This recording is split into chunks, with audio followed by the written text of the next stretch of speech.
क्या आप सबको याद है कि हमने कल क्या क्या पढ़ाई की थी?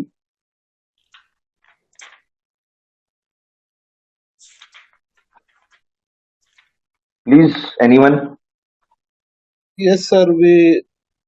Sir, you taught us about exalted, debilitated planets. Then right. about नक्षत्राज नक्षत्राज बताए थे सर। हाँ, नक्षत्राज की एक लिस्ट भेजी थी, नक्षत्राज पढ़ के भी बताए थे। हाँ, और फिर आपने दशा बताई थी, टोटल 120 साल की दशाएं होती है, उसको जितनी दशा है उससे डिवाइड करके वो अंतरदशा निकाल लेते हैं कितने वो टाइम की रेशियो बात है। से, वो उसी प्रमाण से अंतरदशा या भुक्ति अंतरदशा। मिल जाती है। हाँ जी, उच्च हाँ। राशि नीच राशि बताई थी। राइट, ग्रहों की उच्च राशि और नीच राशि बताई थी। और क्या बताया था, किसी को कुछ याद है? महादशा में प्लैनेट के कितने समय होगा, जैसे केतु हाँ, 7 वही साल। भुक्ति भुक्ति भुक्ति और अंतरदशा। ठीक और है, ये सर, सब बताया था। हाँ सर, नहीं भुक्ति अंतर मतलब केतु 7 साल चलेगा, वीनस 20 साल, ये बताया सर यही आपने। यही यही यही यही महादशा, इसी भुक्ति, इसी भक्ति। अंतरदशा। राइट नाउ दशा इज ऑल्सो कॉल्ड महादशा। दशा को महादशा भी कहा जाता है। ठीक है, और भुक्ति को अंतरदशा भी कहा जाता है। यानी दशा अंतरदशा, यानी क्या हुआ, महादशा और भुक्ति। ठीक है, नहीं तो ठीक है। जो लोग नए सीख रहे हैं, बिगनर्स हैं, वो कंफ्यूज हो जाएंगे कि ये क्या नया चीज है। राइट। ठीक है सर, ठीक है। हाँ, दूसरी बात, इसके बाद आती है जिसे दशा, भुक्ति, और उसके बाद जिसे अंतरा कहा जाता है, that is the third level. उसमें भी रेशियो वैसा ही रहता है। वो रेशियो जो है वो काउंट किया जाता है अंतरदशा में से, यानी भुक्ति में से। भुक्ति को सब डिवाइड किया जाता है उतने ही उसी रेशियो के पार्ट्स में जिस तरह से दशा निकाली गई है 120 में से। राइट। जी सर। अब इसके आगे हम जाएंगे। आपको हमने नक्षत्रास का लिस्ट भेजा था, सभी नक्षत्रों की एक लिस्ट भेजी थी ग्रुप में। 27 नक्षत्रास हैं। राइट। हाँ, 27 नक्षत्र होते हैं, 9 नक्षत्र करके 3 बार में बिल्कुल राइट निकलते राइट नाउ अगर आप देखेंगे तो एरीज से लेके, यानी मेष से लेके कर्क तक, यानी कैंसर तक हैं। 9 नक्षत्र होते हैं। फिर हम्म। सिंह से लेकर के, यानी लियो से लेकर के वृश्चिक तक, यानी स्कॉर्पियो तक 9 नक्षत्र होते हैं। उसके बाद धनु से, यानी सैजिटेरियस साइन से लेकर के पाइसेस तक, यानी मीन राशि तक 9 नक्षत्र होते हैं। ठीक है। ठीक है सर, ठीक है। अब ऐसे परिस्थिति के अंदर ये ग्रहों का जो क्रम है, the order of the planets, the ruling planets, ये वही रहता है। यानी स्टार्टिंग का केतु और एंडिंग का मर्क्यूरी, उसी सीक्वेंस में। यानी केतु के बाद शुक्र, शुक्र के बाद सूर्य, सूर्य के बाद चंद्र, मंगल, राहु, गुरु, शनि, एंड बुध। ठीक है सर। बुध के बाद केतु फिर से शुरू होता है। राइट। तो इसी तरह से, इसी ऑर्डर में ये एरीज टू कैंसर, यानी मेष से लेके कर्क तक, और हर नक्षत्र का जो डिवीजन होता है, यानी एक नक्षत्र का जो क्षेत्र होता है, that is 13 degrees and 20 minutes. Alright.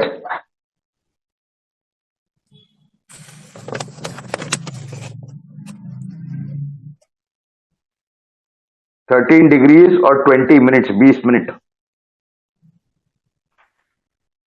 अगर आप ये मल्टीप्लाई बाय 9 करेंगे तो आपको 120 डिग्री पूरी मिलेगी, क्योंकि एक राशि होती है 30 डिग्रीज की। जो बिगिनर्स हैं वो प्लीज हमें बताएंगे, आप लोगों को समझ में आ रही है बात, नहीं समझ में आ रही है? हाँ सर, जी समझ आ रही है सर। आ रही है ना? हाँ जी, मैंने आज ही ज्वाइन किया आपको। Okay okay. तो ये हो गए 120 डिग्रीज यानी 4 राशियों में किस तरह से नक्षत्र हैं ये हमने बता दिया, राइट। अब राशि के तत्व सबको बताए गए हैं। हाँ, अग्नि तत्व, जल, वायु तत्व, पृथ्वी, अग्नि, पृथ्वी, वायु एंड जल। राइट। अब कल किसी ने, मुझे याद आता है, कालपुरुष की कुंडली शेयर की थी हमारे ग्रुप से ही, राइट। हाँ बिल्कुल की थी आज सर। आज दोबारा शेयर हो सकेगी? कोई शेयर कर सकता है? कौन शेयर करेगा? सर मैं कर देता हूँ। प्लीज। यहाँ यहीं यहीं पे करना है सर, जी जी जूम में ना। एक मिनट। जी। Wait, I will authorise you. Yes sir, authorise.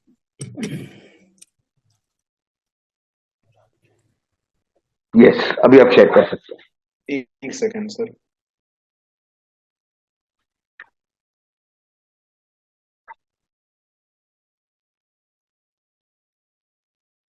निकुंज जी, आपको पहले के वीडियोस मिले हैं? हाँ जी सर, दो आज ही लिंक दो मिला क्लास था, के मैं मिल देखा गए नहीं ना? है, मैं अभी यस, आज रात को मैं देख लूंगा सर सारा। No problem, no problem.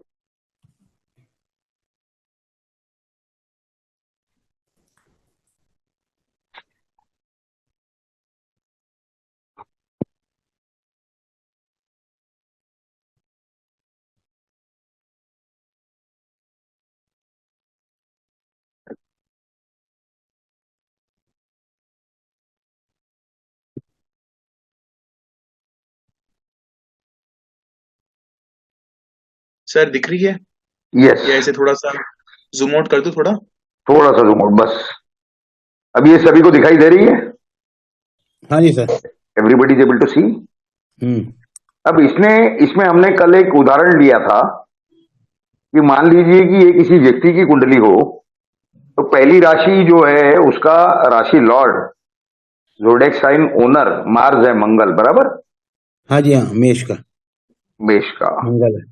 और मान लीजिए वो मंगल तीसरे स्थान में बैठा हो यानी मिथुन राशि में, राइट। हाँ जी। और उसकी मंगल की राशियां हैं पहले स्थान पे और 8वें स्थान पे, और वो हाँ जी। दोनों ही घर, वो दोनों ही स्थान खाली हैं। तो वो तीसरे भाव से लेकर के वो पहले स्थान का और 8वें स्थान का कार्य करेगा, राइट। हाँ जी, हाँ, ये अपनी बात हुई थी। बिल्कुल हुई थी सर। लेकिन इसके अंदर एक एडिशन है। एडिशन क्या है कि तीसरे स्थान में जब वो बैठा है तो बुध का वो टेनेंट है, राइट, मर्क्यूरी का। थर्ड हाउस में मर्क्यूरी की साइन है बुध की। हाँ ठीक है सर। अगर बुध की जो अगली राशि है यानी एक और राशि है, 6वीं छह राशि नंबर, कन्या, दैट इज 6 वर्गो। नंबर। हाँ। वर्गो, तो हाँ जी। वर्गो में अगर कोई नहीं बैठा हो हम्म। और वर्गो की जवाबदारी उसके ऊपर मर्क्यूरी डाल दे तो उसको करनी पड़ेगी, अच्छा अच्छा। है ना। क्योंकि देखिए, आप जहां रहते हैं जिस घर में, अगर आप भाड़े से रह रहे हो और आपके अड़ोस पड़ोस में या थोड़ा दूरी पर लैंडलॉर्ड का घर खाली हो, लैंडलॉर्ड किसी और शहर में रह रहे हैं और वो आपको फोन करके बोलते हैं कि आप जहां रह रहे हो तो घर संभाल ही रहे हो, लेकिन आपसे थोड़ा दूरी पर ये घर है, वहां जरा ये बात है, ये मेंटेनेंस भरना है या जो भी छोटा मोटा कुछ काम है, जरा कर दीजिए, तो आप करोगे ना हेल्प। ठीक बात है सर, बिल्कुल। हाँ, तो बिल्कुल उसी तरीके से यहाँ ये भी अप्लाई होता है, यानी अच्छा। बुध का भी कार्य वो करेगा। अब देखिए, अगर बुध के राशि में कोई ग्रह बैठा है हम्म। यानी 6वें स्थान में, 6वें राशि में, वर्गों में, हम्म। तो भी वो कार्य करेगा लेकिन कम जवाबदारी लेगा, राइट। ठीक है सर। मंगल के खुद के राशि में, मंगल की राशियां जिस जिस घर में है वहां पर अगर और कोई ग्रह है तो ये उनसे काम करवाएगा, हम्म। खुद कम ध्यान देगा या कम जवाबदारी लेगा, बराबर। हम्म। ये फैक्टर जो है ये सभी ने ध्यान में रखने की बात है। सर एक बार वापस बता सकते हैं सर? हमने ये बताया कि मान लीजिए कि बुध थर्ड हाउस में बैठा है जहां पर मर्क्यूरी की साइन है, हाँ जी। और बुध के खुद की जहां राशियां हैं, फर्स्ट एंड 8th हाउस में, वहां कोई ग्रह नहीं है। फर्स्ट एंड 8th हाउस तो सर मंगल की राशियां हो गई ना? एग्जैक्टली। हाँ हाँ तो वहां पर मंगल पूरी जवाबदारी से काम करेगा, उसका घर है, उसको ही संभालना है। हाँ लेकिन अगर कोई वहां टेनेंट बैठा हो हाँ। तो टेनेंट से ज्यादा काम करवाएगा, खुद कम करेगा, कम जवाबदारी लेगा। करेक्ट करेक्ट और करेक्ट। वो बुध के राशि में बैठा है, तो बुध की, मान लीजिए बुध के राशि में वो अकेला बैठा है तीसरे स्थान में, मिथुन जेमिनी राशि में, और 6th हाउस में मिथुन बुध की राशि है, वो खाली बैठी है, खाली पड़ी हुई है 6th हाउस। तो उसकी भी जवाबदारी उसके ऊपर आएगी, क्योंकि बुध कहीं और दूर है, वो अपना घर नहीं संभाल पा रहा है। हाँ हाँ हाँ, करेक्ट करेक्ट करेक्ट। तो हाँ, मंगल तो थर्ड हाउस का और 6th हाउस का दोनों का काम करेगा। मान लीजिए दोनों में एक एक ग्रह और है, मान लीजिए कि 6वें स्थान में एक ग्रह और मंगल के साथ यहाँ एक ग्रह बैठा है, अच्छा तो मंगल के ऊपर उतनी जवाबदारी नहीं आएगी 3rd हाउस की, और 6th हाउस की भी कम आएगी। दोनों में काम डिवाइड हो जाएगा। राइट सर एक चीज पूछना है सर। जी मंगल बोलिए। मंगल 3rd हाउस में बैठा है तो वो 6 का क्यों करेगा? वो 1st और 8th का ही देखेगा ना खाली। वो टेनेंट है मर्क्यूरी का, राइट। अच्छा। देखिए अभी आपने जो सवाल किया ना, आप कहाँ से बोल रहे हो, आप कहाँ हो अभी, आपका लोकेशन? सर मैं इंदौर से बोल रही हूँ। इंदौर से। मान लीजिए मुंबई में आपकी प्रॉपर्टी है, जी और मुंबई में आपके पास में किराए से रहता हूँ, भाड़े से, जी। और आपका एक और घर है मुंबई में, जिस घर में मैं रहता हूँ वहां से 4 किलोमीटर दूर है, और वो खाली पड़ा हुआ है।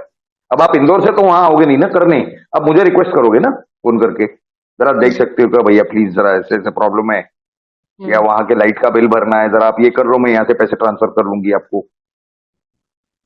जी समझ में आ रही है आपकी बात, हम क्या कह रहे हैं? हाँ हाँ सर आ रहा है।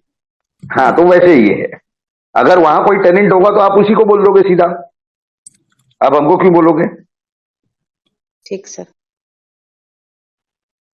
इसके पीछे का लॉजिक आपके समझ में आ रहा है, हम क्या कहना चाह रहे हैं? जी जी सर आ रहा है समझ में। हाँ, तो ये भी वैसा ही एक सिस्टम है। ये अभी हम बात कर रहे हैं वैदिक एस्ट्रोलॉजी पे, अभी थोड़े ही समय में हम केपी एस्ट्रोलॉजी शुरू तो करेंगे, लेकिन उसके पहले ये वैदिक एस्ट्रोलॉजी जो थोड़ा बचा हुआ था, हमने आपको बोला था कल कि कल थोड़े समय में हम वैदिक एस्ट्रोलॉजी कंप्लीट करेंगे। अभी हम आते हैं राहु और केतु के दृष्टियों पर। ये सबसे कॉम्प्लेक्स और कॉम्प्लिकेटेड मैटर माना जाता है, चाहे कृष्णमूर्ति हो चाहे वैदिक हो, ठीक है? ठीक है सर, ठीक है। अब पढ़ाया बहुत कुछ गया है, लिखा भी बहुत कुछ गया है, और उसका विरोध भी नहीं हम करना चाहते, with due respect to everybody जिन्होंने पढ़ाया लिखा है। कुछ लोगों ने लिखा भी है, पढ़ाया भी है, उन सभी का सम्मान मानते हुए, रखते हुए, हम आपको कुछ प्रैक्टिकल जानकारी देंगे कि राहु का जो है, हमें जो अनुभव मिले हैं, हमारे जो पिछले 33 साल के जो रिसर्च है उसके अंदर जो अनुभव मिले, और खुद के ऊपर जो अनुभव मिले हैं वो और भी ज्यादा है, राइट। ठीक वो बात है खुद सर। के अनुभव सबूत के साथ आपके सामने रखेंगे, जहां तक राहु की बात है और केतु की बात है। क्योंकि बिल्कुल ठीक है। जिस तरह से ये पढ़ाया जाता है कि हमारे एक वर्कशॉप में भी इस विषय में डिस्कशन हुआ था, कि जिस तरह से ये पढ़ाया जाता है कि राहु की 5th 7th और 9th हाउस, यानी 5वें हाँ जी, 5th 7वें और 7th 9वें होती पर है। दृष्टि होती है, राइट। हम्म। और वहां पर जब हमने ये कहा था कि 4थे स्थान पे मान लीजिए राहु है, तो उसकी 5वीं दृष्टि कहां पर होगी? हमें किसी ने जवाब दिया था, 12वें घर पे। नहीं, जो भी व्यक्ति थे, उन्होंने जो जवाब दिया था वो दिया था कि 8th हाउस पर, 8वें स्थान पर, हाँ राइट। ठीक बात है, सीधा गिन लिया उन्होंने। हाँ, उन्होंने इस तरफ गिन लिया, जो वक्रीय ग्रह जिस दिशा में जा रहा है उस तरफ उसकी 5वीं दृष्टि होनी चाहिए। कृष्णमूर्ति में हम बिल्कुल राहु और केतु की दृष्टि नहीं मानते, ये भी सत्य है। लेकिन हमें जो अनुभव मिले हैं वो इस तरह के हैं कि शनिवत राहु और कुजावत केतु, यानी शनि के राहु के अंदर शनि के कारकत्व हैं, वो शनि जैसा है, और केतु मंगल जैसा है, राइट। हमें जो प्रैक्टिकल अनुभव, एक्सपीरियंस अपने खुद के शरीर के ऊपर या अपने घर में या अपने अड़ोस पड़ोस में, उसमें इसी तरह के हमें एक्सपीरियंस मिले कि राहु की तीसरी दृष्टि होती है जैसे शनि की होती है। वो चार्ट भी हम आपके सामने रखेंगे, वो भी आपके साथ शेयर किया जाएगा जब इस विषय पर हम केपी में बात करेंगे। 7th हाउस पर उसकी होती है और 10th हाउस पर होती है, लेकिन 3rd के प्रैक्टिकली अनुभव मिले हैं, केतु के भी मिले हैं। तो इस पर हम डिटेल में अपने केपी के क्लास पे वो सब, जब हमारा केपी का विषय शुरू होगा तब हम करेंगे। अभी हमें केपी शुरू करने के पहले ये वैदिक के अंदर आप लोगों के क्या क्या समझ में नहीं आया है, ये जरा प्लीज आप पूछ लीजिए, आपका अगर कोई सवाल हो तो। गुरुजी, जो आपने बोला राहु केतु की ये वक्री होते हैं, वो पूरा ही समय वक्रीय चलते हैं। हाँ वक्री चलते हैं सर, लेकिन जैसे चौथे घर में राहु है तो उसकी 5वीं दृष्टि 8वें घर पे ही होगी। कैसे होगी? जिस दिशा में वो चल रहा है उस दिशा में होगी। हाँ वक्री चल रहा है, लेकिन मान के चलो मैं ऐसे की ऐसे उल्टा चलूं तो मेरी दृष्टि तो सामने की तरफ होगी। पहली बात तो ये ग्रह है ही नहीं, ये छाया ग्रह है। हाँ मतलब छाया ग्रह हैं। अब छाया ग्रह का आप कैसे बोलोगे कि उस तरफ है कि इस तरफ है? अगर कोई शरीर हो तो आप बोल भी दोगे कि उल्टा खड़ा है कि सीधा खड़ा है। वैसे तो राहु को आप सिर मानते हैं, जैसे कुजवत केतु यानी मंगल की तरह ही केतु प्रभाव देता है और शनि की तरह ही राहु प्रभाव देगा। बिल्कुल। हाँ, लेकिन वैदिक ज्योतिष में यही पढ़ा है कि इनकी 5वीं 7वीं और 9वीं दृष्टियां। अरे हम तो खुद यही बता रहे थे कि वैदिक में ये पढ़ाया जाता है, हमें क्या अनुभव मिले हैं उसकी थोड़ी जानकारी दी, और वो कैसे हैं मिले हैं, क्या क्या चार्ट्स है वो भी आपके सामने रखा जाएगा, यही हमने कहा। इसमें सर ये होगा जैसे 2 राहु केतु 2 ग्रह हो गई, 5वीं 7वीं की दृष्टियां हो गई, 3 तो दृष्टियां राहु की, 3 दृष्टियां केतु की, 6 और 2 घरों में ये बैठे हैं, 8 घरों को कंट्रोल कर रहे हैं कुंडली की। जाखड़ साहब आप कहाँ रहते हो? मैं सर हरियाणा में रहता हूँ, झज्जर। बराबर है। अभी आप हरियाणा में अगर मैं आपको बोल दूं, ठीक है, हरियाणा का कैपिटल राजधानी है चंडीगढ़, बराबर? हाँ जी। पंजाब की भी वही है। हाँ जी। तो मैं अगर आपको बोल दूं कि हरियाणा के जो राज्यपाल जा रहते हैं या किसी और प्रांत के राज्यपाल, उनको मुकुट पहनाया गया है सोने का, आपने तो देखा नहीं, न न्यूज में आया है ना? हाँ जी। कहीं इक्का दुक्का छप गया वो जानकारी। बिल्कुल जी। लेकिन आप जो आंखों से देखोगे और आपके सामने जो महसूस करोगे वो सत्य मानोगे, आपकी हवा वाली बात आप सच मानोगे। सर वो बात आपकी बिल्कुल जायज है, जो आपने प्रैक्टिकल किया है, जो आपका अनुभव सर्वोपरि है, आपने मतलब इतने साल का अनुभव है, वो चीजें सारी हैं बिल्कुल आपकी जायज है। केपी का सिस्टम मेरे को बिल्कुल नहीं पता। केपी में अभी शुरू करने जा रहे हैं, लेकिन केपी का शुरू करने के पहले हमने आपको ये भी बताया है कि राहु और केतु की दृष्टियां वहां गिनी ही नहीं जाती हैं। हाँ ये मेरे को नहीं पता सर, इसका तो मैं बिल्कुल जीरो हूँ। हाँ। वही हमने कहा कि उसकी दृष्टियां गिनी ही नहीं। तो सर ये मतलब कि मैंने कोर्स ज्वाइन केपी के लिए किया है। जय जी, इसके ऊपर चर्चा हम फिर कभी करेंगे। तो सर क्लास कंटिन्यू करिए, आप अपना वो जो बढ़ा रहे थे। सर प्लीज सबको म्यूट कर दीजिए, लास्ट में 10 मिनट छोड़ दीजिए सभी के लिए प्लीज। ठीक है, अभी ऐसा है कि अभी से हम केपी की शुरुआत करने जा रहे हैं, ठीक है?